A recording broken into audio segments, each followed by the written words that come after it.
It's time we give back. Someone see and show someone where love's at.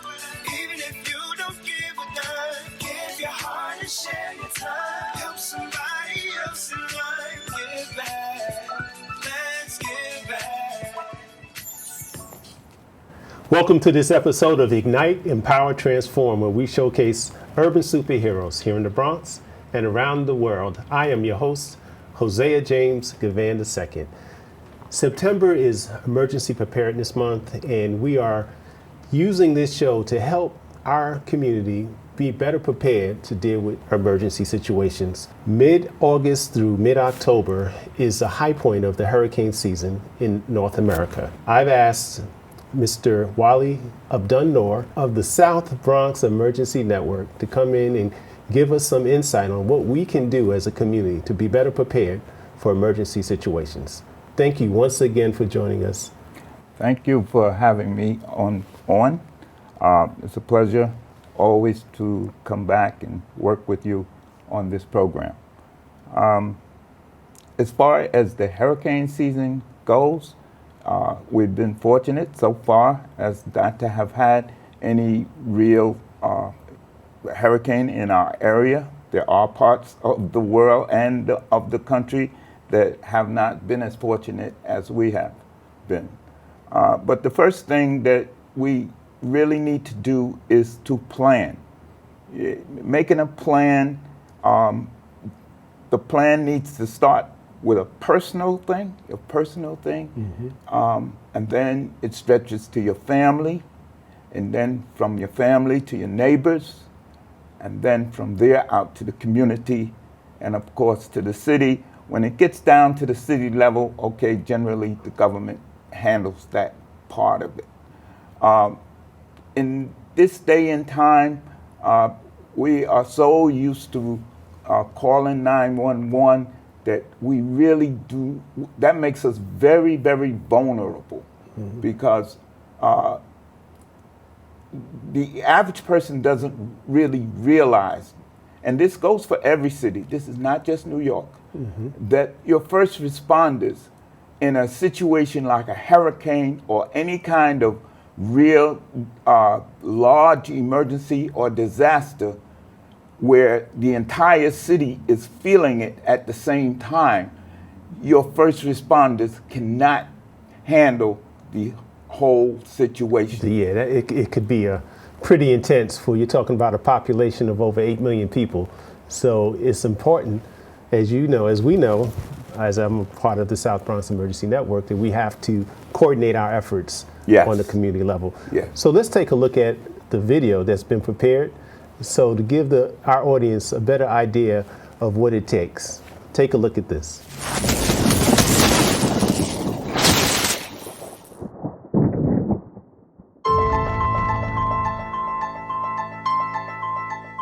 Hello, this is a presentation of the Bronx Constructive Action Project, and these are the overall goals of the project: to increase connectivity in the Bronx, provide free professional emergency planning for COADs in the Bronx. And when we say COADs, we're speaking of community organizations active in disasters. And we also want to create drills and tabletop exercises with COADs and their stakeholders in the Bronx, meaning everybody who's participating in the project, to be sure the plans work. Goal number 1. Increase connectivity in the Bronx. The vast majority of residents in the Bronx believe they are overpaying for inconsistent and inferior internet service. We want to establish 3 test areas in the Bronx. Bronx Community Board 3 is one of those test areas, along with Co-op City. We want to establish a sample group of 140 residences in each of the 3 test areas. Goal number 2, free professional emergency planning for COADs in the Bronx. That's disaster communication planning. And the plans will provide access to timely and accurate information for all types of emergencies, including global pandemic, summer heat wave, winter nor'easter, or a tropical storm, in addition to those more traditional vulnerabilities. We also want to address the issues that are 24/7 in front of many Bronx residents. And that is the increase in shootings in the last 2 years. That is the dramatic ramp up in mental health issues, meaning mostly anxiety, depression, and self-medicating. And then the third is an epidemic of rodent infestation. And we're going to approach all of those things through emergency management planning. We also want the ability for COADs to pose questions digitally to their participants regarding needs during disasters so that residents can connect to appropriate resources. We want to teach those participants how to connect to appropriate resources. All of the above functionalities are components of a disaster communication plan. Goal number 3, drills and exercises with stakeholders. After MCNY emergency management students have completed the disaster communication plan for COADs in the 3 test areas, we will begin designing simple drills to help stakeholders understand how the plan will work and how they will participate. When the drills are achieving a solid response, we will design a tabletop exercise for each of the COADs in the 3 test areas. All program participants will be trained on the functionalities of the disaster communication plan. So in other words, we want a plan that everybody knows how to operate, how they can participate, and how it's going to work for their best needs. We're going to show you a simulation video. This video is a brief simulation of how the disaster communication plan might work during an emergency. This video depicts the South Bronx Emergency Network, SBEN, contacting a participant in one of the 3 test areas during a severe thunderstorm. The focus is a series of text-based questions requiring yes or no responses, which are accomplished by pushing the number 1 for yes and the number 2 for no. If the participant has a need, a phone call from SBEN will follow. Here's the video. New York City is right now under a severe thunderstorm watch. It may bring some strong winds, heavy rain. I know some areas in the general tri-state area are getting hail right now. So this is extraordinary. That's what it looks like outside right now. The storm is going to blow the roof off the house.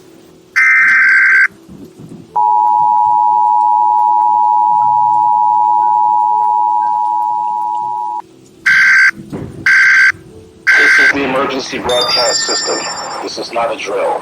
The National Weather Service has issued a severe thunderstorm warning for the New York City area until midnight this evening. Possible 70-mile-an-hour winds may occur in the mentioned areas. Take shelter in a building and stay away from the windows. Yes. This emergency causes you to stay home for the next 2 or 3 days.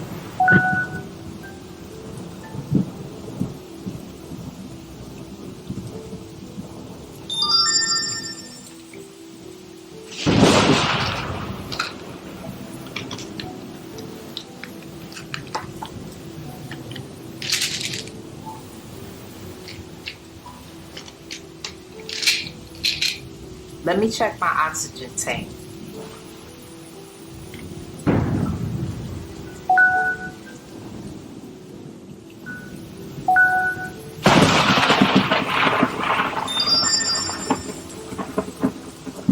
We will arrange an oxygen tank to be delivered tomorrow.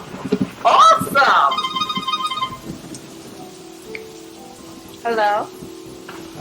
Hello, is this Miss Netta? Yes, this is she. Hey, this is I'm John from the SBEN. I'm volunteering there. How you doing tonight? I'm doing okay. How are you? How you holding up for the storm? Gonna be okay? Yeah, I think I'll be okay.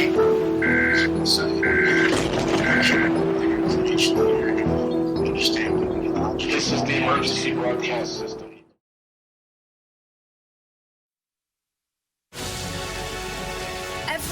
Every day, Millions of people are connecting. And even though we're overcoming obstacles, watching each other's backs, and banding together, we should still make an effort. We should still make an effort to get to know each other on a deeper level. Father, cosplayer, mentor, actor. It's time we take a step forward. It's time we take a step forward. Come together and discover how accepting our differences can make us stronger.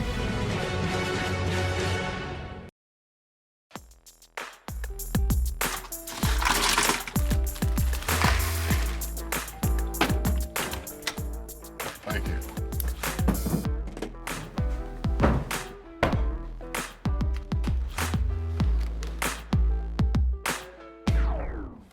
You got a king? Go fish! It only takes a moment to make a moment. Take time to be a dad today. This year, patriotism shouldn't just be about pride of country. It should be about love.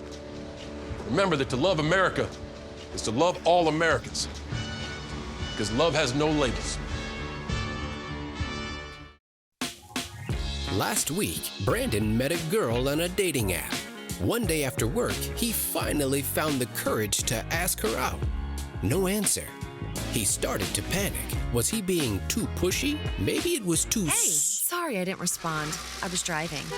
I would love to go on a date. How does tonight sound? Brandon tried to play it cool, but inside he knew. A girl so smart, so responsible. She must be a keeper. Welcome back to this episode of Ignite, Empower, Transform. You just saw before the break a very well done video presentation on steps to take for emergency preparedness. Chuck Frank who was involved with the creation of that from Metropolitan College of New York. He and his team did a fantastic job in terms of putting that together. Yes, they did. Let's talk about that particular that particular video, because one of the things that I thought was really fascinating about it was the actual part where they had the woman go through the steps in terms of what they're supposed to do in an emergency situation, and I thought that was very, very well done. Very, very well done. Yes. One of the things that you have to do in preparing is to prepare to shelter in place, because that where you are probably would be the safest place for you. Right. And so again, you have to prepare. Right. The key to this whole thing is preparation. Right. If you're not prepared, you're very, very vulnerable. Right. Right. So there are steps that for things that you take care of, food, emergency lighting. Right. People don't stop to think, but you need to think of your sanitation. And one of the things that when we talk about sanitation, having to go to the bathroom, you have to figure out if you live on a very high riser, in let's say in a housing development where it's 13, 25 stories high, and the lights go out, that means that your water goes off, and you can't flush your toilet. Wow. And that can be a problem. And if you don't know how to deal with that, that is a real problem. Right. I never thought of, we had outhouses back in the day. Yes. Right. Yes. So you had to kind of come up with strategies on how to. Well, one of the ones, I just leave this one that a lot of people don't think of, is cat litter. Okay. Okay. I would have never thought of that. So that's having a few bags of cat litter around. Okay. Might make a big difference. Okay. Okay. Duly noted. Duly noted. Okay. And medicine as that. And of course water. And water, of course. Yeah. Definitely. Yeah. Okay. That's so I know that there are 3 areas that you guys are focusing on in terms of things that need to happen in this next phase of preparing the community? Yes. Okay. What we came, well, first of all, let me explain. Metropolitan College of New York and South Bronx Emergency Network have partnered together, and we have come up with a strategy for developing an emergency plan. And we started out with, with dealing with increasing internet connectivity. Where did that come from? That came from the pandemic. The dependency on the internet for people to work, to go to school, to get information was key. And we found that we did not have the connectivity that was needed. So we're working on developing that. We want to provide free planning, because the planning that is available is generally for individuals and their families. But now we have to start talking about planning for institutions and the community at large. So you're talking about creating training programs, not just for individuals, but for organizations as well. Yes. Okay. And these plans, one of the things that people tend to do as human beings is, get into like a silo mentality. And that is where the problem starts to come, because you become like an island, and eventually you'll run out. Right. And you may have what I need and I have what you need, but being we're holding back from each other, we're both in trouble. Right. Whereas if we work together, we can see our way through. Right. So then after you make these plans, you have to have drills and exercises and tests. It's funny, we had one today. Yes, we did.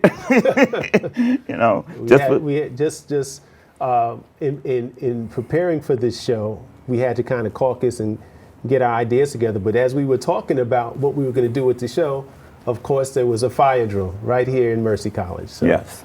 Our audience didn't know what was going on, but that's what happened. That's why we're chuckling now. Yes. And even I learned something at that fire drill. Right.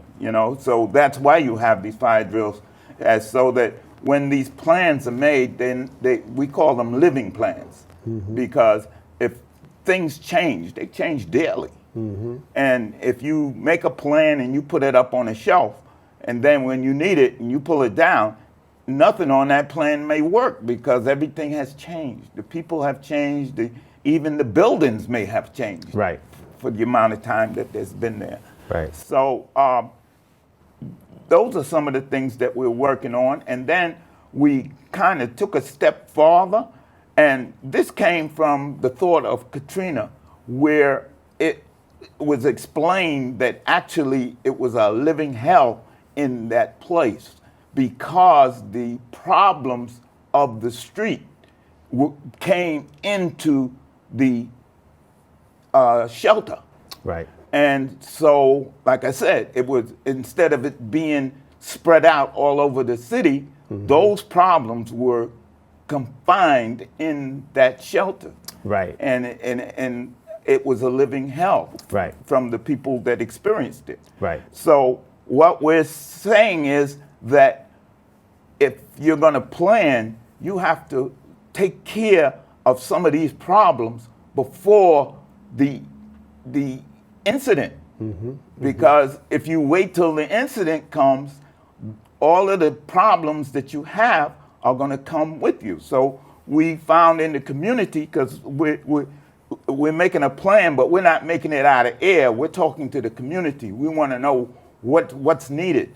And what we found is, number one, gun violence is at the top of the list. Right. And then you have mental illness that's connected, associated with that stress and the anxiety of being in a constant state of fear as a result of the trauma that's going on in the community. Yes. And then also with that, people then tend to self-medicate just to keep their selves going. Sanity, just to keep that sanity. Right. Yeah. And then the last thing, which is very uncommon when we talk about emergency preparedness, is rat infestation. Now you can stop and think that if you had a hurricane and then everything got flooded and then the rats come up out of the holes and you're in that environment, how vulnerable you are. You were vulnerable and disgusting. And I mean, so all of these issues, we are looking for solutions to at least mitigate them. Even if we can't totally eliminate them, we want to mitigate it so that when an emergency comes, it's not as great as it is presently. One of the things that my family did last weekend was actually work on our living plan in terms of preparedness, and I got to say, man, it's really and I've been negligent, right? Because I'm a part of this, and I hadn't taken the time to really work through a plan with my own family, and I'm so glad that we did, because it could happen to any one of us. Any one of us. So we're going to take a quick public service announcement break, and then we will be right back. Honey, what I think you need is a socket wrench. I played JV basketball. I'm sorry. I don't think it looks right. This is good, and it's all good, baby. Is it really all good?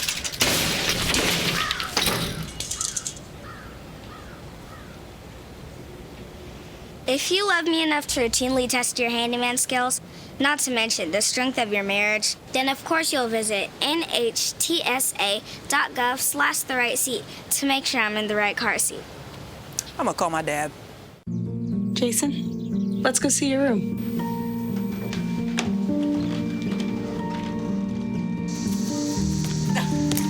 No, that's not right. How is it? Is it good?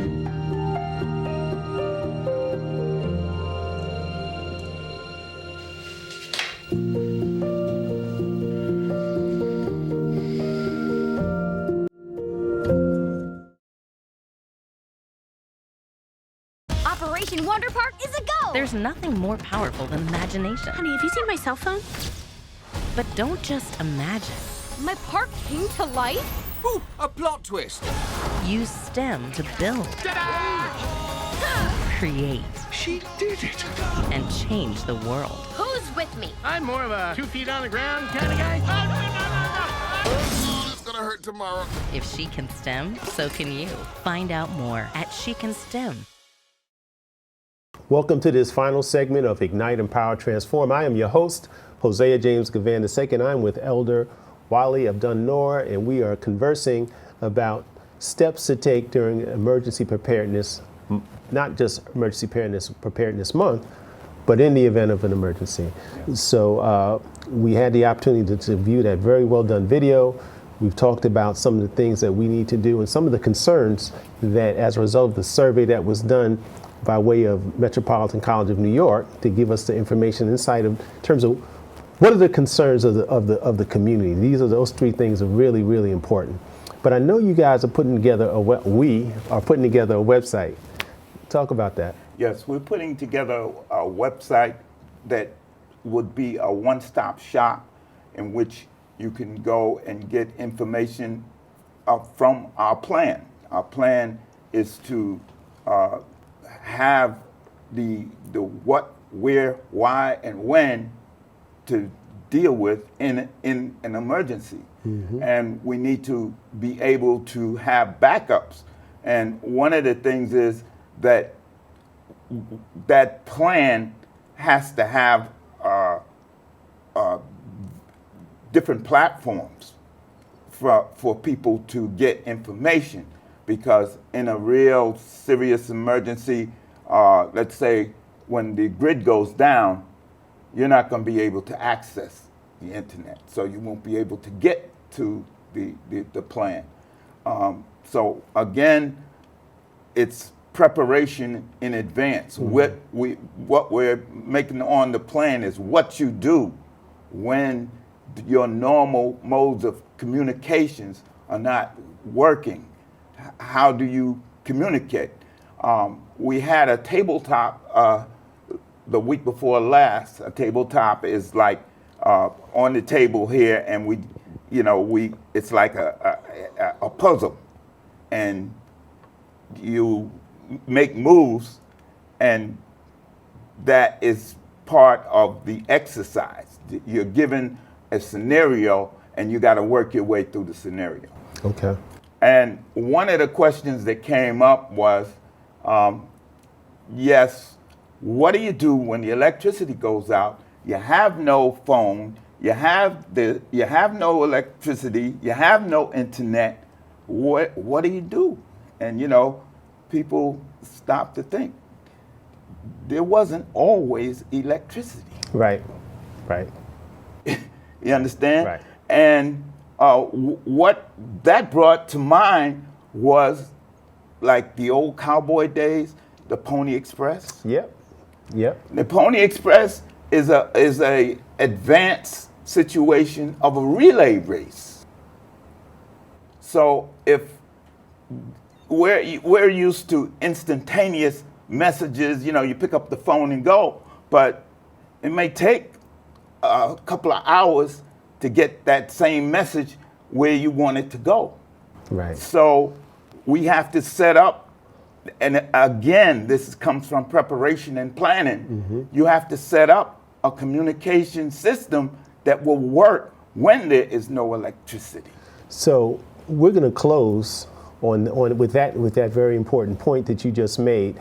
And when that website becomes available, hopefully between now and the time this show airs, we'll be able to allow the viewers to see that website address.